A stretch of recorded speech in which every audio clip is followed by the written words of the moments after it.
नमस्कार, ABP news में आपका स्वागत है। आज मैं आपको एक ऐसे समाज सेवी की तस्वीर दिखाने जा रही हूं जो किसी परिचय के मोहताज नहीं। अंतरात्मा की आवाज श्री विजय बंसल जी, मकान नंबर 120, संदेश विहार, पीतमपुरा, दिल्ली, जिन्होंने समाज के लिए अपना तन मन धन सब कुछ लगा दिया है।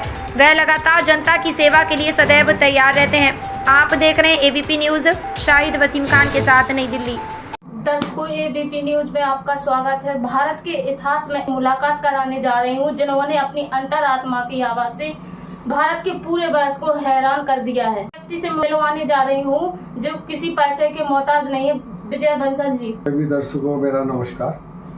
सबसे पहले तो आज इतना शुभ दिन है, भगवान विश्वकर्मा का दिन है आज, और साथ साथ हमारे देश के यशस्वी प्रधानमंत्री का भी जन्मदिन है।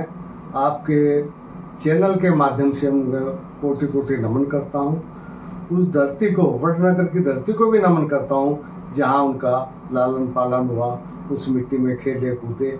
सब उन दोस्तों को जो उनके साथ उनका जीवन बीता है। थोड़ा बहुत कभी समय मिला तो मैं बताऊँगा। मेरा और आदरणीय मोदी जी का बाल्यकाल एक जैसा ही रहा। इस विषय में कभी विस्तार से चर्चा करेंगे। आज मैं पूरे देश की तरफ से और अपनी तरफ से मोदी जी को जन्मदिन की बहुत बहुत बधाई। निकट भविष्य में बिहार और बंगाल का चुनाव है 2014 से हम देख रहे हैं। आपकी भविष्यवाणी बिल्कुल सटीक है। क्या कहना चाहेंगे विजय बंसल जी आप इसके बारे में? सबसे पहले तो मैं एबीपी न्यूज के सभी दर्शकों को प्रणाम करता हूँ। और जहाँ तक अंतरात्मा की आवाज़ से मैं लिखता हूँ, 2014 से ये सिलसिला, या कहूँ तो 1985 से है, लेकिन 2014 से लगातार सिलसिला ये चला हुआ है। और बिहार विधानसभा का चुनाव जो मैंने आदरणीय मोदी जी को पत्र लिख दिया था 7 जुलाई में, 127 प्लस माइनस 7.46 सीटें एनडीए की सरकार को, बीजेपी के उसमें मिलेगी, मोदी जी के नेतृत्व में मिलेगी। बंगाल के अंदर 152 प्लस माइनस 4.29 सीटें के साथ बीजेपी मोदी जी के नेतृत्व में एनडीए सरकार बनाएगी, ऐसा मेरा मानना है। मैं पहले ही कह देता हूँ, मेरे पास कोई ऐसा ज्योतिष विद्या नहीं है। मैं 2014 से आज तक जितना भी काम हिंदुस्तान में हुआ है आज तक, वो सारा मैं विभिन्न पत्रों के माध्यम से आदरणीय मोदी जी को, अमित शाह जी को, सबको अवगत करा चुका। उसके प्रमाण मेरे पास है। आदरणीय मोदी जी का पत्र भी मुझे इस विषय में आया हुआ है। और मैं ये कामना करता हूँ 2031 तक, 1 दिसंबर 2031, जो मैंने पहले से ही बोला था, 17 साल 6 महीने 6 दिन, उसके एग्जैक्ट बैठते 1 दिसंबर 2031 तक मोदी जी देश का नेतृत्व करते रहेंगे और हम लोगों को, पूरे भारतवर्ष को इसका लाभ पहुंचेगा, ऐसा मेरा मानना है। ऐसी मैं उम्मीद करता हूं। यहाँ मैं किसी भी पहले रहने वाले प्रधानमंत्री जो थे सबको मैं प्रणाम करता हूं। मैं किसी की बुराई करने के लिए नहीं हूँ यहाँ पे। मेरे अंतरात्मा के वास्ते जो बात है 2014 से लिख रहा हूँ, और वो सब पूर्ण हुए हैं। इस चीज़ की मुझे खुशी है। देश की आर्थिक स्थिति के बारे में आप क्या कहना चाहेंगे विजय बंसल जी? हमारे लाखों करोड़ों हजारों दर्शक देख रहे हैं।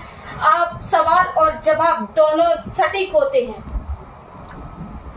देखिए, देश की आर्थिक स्थिति के बारे में मुझे बहुत ज़्यादा ज्ञान नहीं है, लेकिन जो मैं देख रहा हूँ, देश की आर्थिक स्थिति दिन प्रतिदिन, जो आदरणीय मोदी जी का लक्ष्य है हिंदुस्तान को दूसरी सबसे बड़ी अर्थव्यवस्था बनाना, उसके हम नज़दीक जा रहे हैं। उसके लिए बहुत से काम पूरे देश में चल रहे हैं।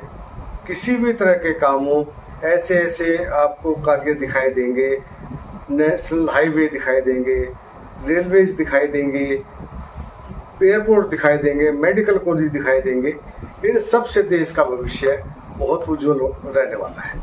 सबसे बड़ी बात क्या है, अगर वो जो कार्य करते हैं ना, उनका एक ही मंत्र है, सबका साथ सबका विकास। एक भारत श्रेष्ठ भारत के लिए वो कार्य करते हैं। किसी किस्म का कोई भेदभाव उनके मन में नहीं होता।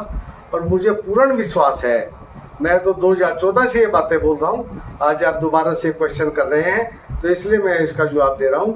अब 2014 से जो बातें मैंने बोली थी देश की आर्थिक स्थिति के बारे में भी, आदरणीय प्रधानमंत्री जी के बारे में भी, कोई चीज़ की कमी हमारे देश में नहीं रहने वाली है।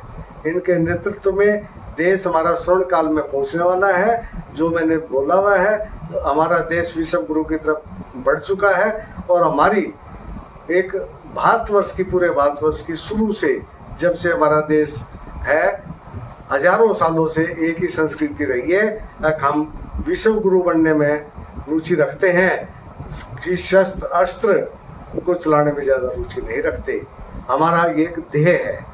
और अभी अभी ऑपरेशन सिंदूर हुआ था देश के अंदर, उसके अंदर पूरे वर्ल्ड ने हमारी ताकत देखी है और नए भारत की ताकत को देखा है और उसको ये एहसास हो गया है कि ये नया भारत है। इसको अगर आप जानबूझ करके इसको परेशान करोगे तो ये आपको छोड़ने वाला नहीं है। मोदी जी के नेतृत्व में 3 दिन में ही ऐसा सबक उनको सिखाया गया है। उनके सारे ठिकाने, एयरपोर्ट, और उनको जब तबाही मच गई, उन्होंने खुद गुहार लगाई कि मोदी जी हमें माफ़ कर दो, हमें बख्श दो और इस युद्ध को रोक दो।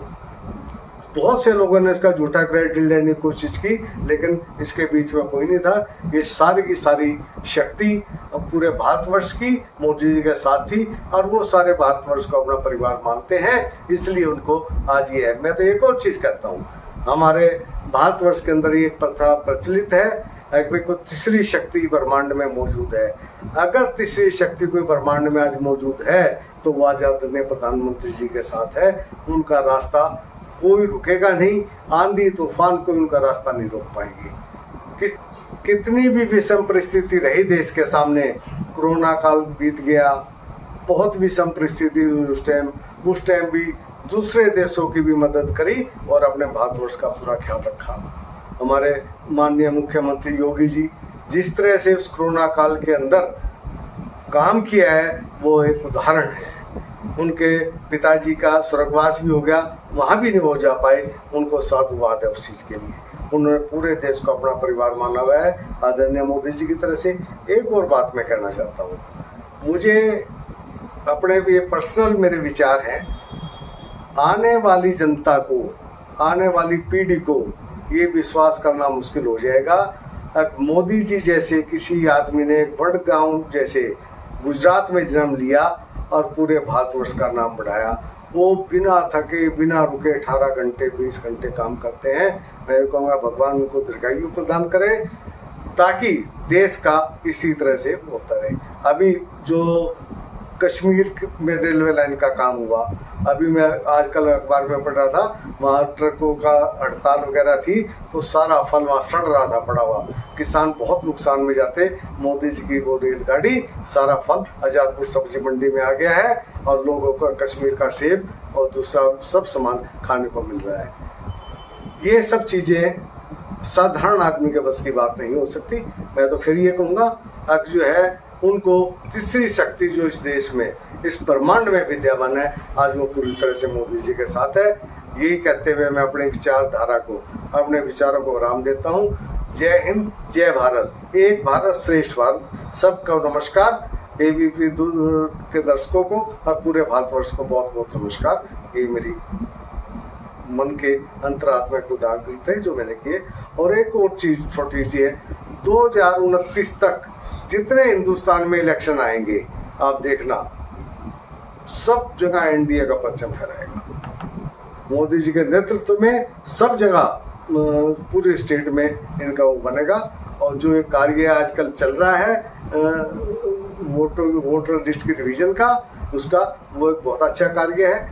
वोटर लिस्टों का सही होना, मूल्यांकन होना उनका, ये इलेक्शन कमिश्नर का काम है जो अपना काम कर रहा है, वो बहुत अच्छा काम कर रहा है, वो भी बधाई के पात्र है। जय हिंद, जय भारत। दर्शकों में इस समय तस्वीर दिखा रही थी श्री विजय बंसल जी की संदेश विहार पीतमपुरा दिल्ली से। में ही नहीं बल्कि हिंदुस्तान में एक मिसाल कायम है। आप देख रहे हैं एबीपी न्यूज साधना के साथ। नमस्कार।